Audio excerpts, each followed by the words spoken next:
Hello guys, இன்னைக்கு masala puri recipe வீட்டிலே எப்படி பண்ணுறதுன்னு பார்த்துடலாமா?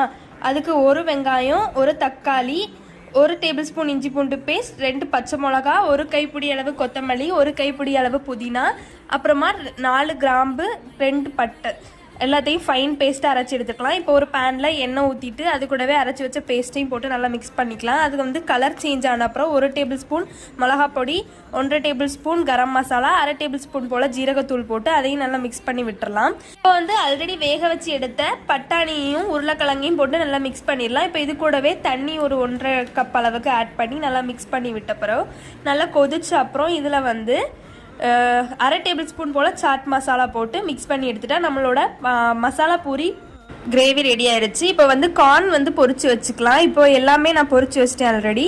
இப்போ பிளேட்டிங் ஸ்டார்ட் பண்ணிடலாம். ஃபர்ஸ்ட் லேயர் வந்து பானிபூரி, அதுக்கு மேலே கார்ன், அதுக்கு மேலே பொரி, அதுக்கு மேலே நம்ம செஞ்ச மசாலா கிரேவியும் ஊற்றி அதுக்கு மேலே கொஞ்சமாக ஆனியன் போட்டுட்டோம்னா நம்மளோட டேஸ்டியான மசாலா பூரி ரெடி ஆயிடுச்சு. வீடியோ பிடிச்சிருந்தா லைக், ஷேர், கமெண்ட் பண்ணுங்க. மறக்காம நம்ம சேனலை சப்ஸ்கிரைப் பண்ணுங்க.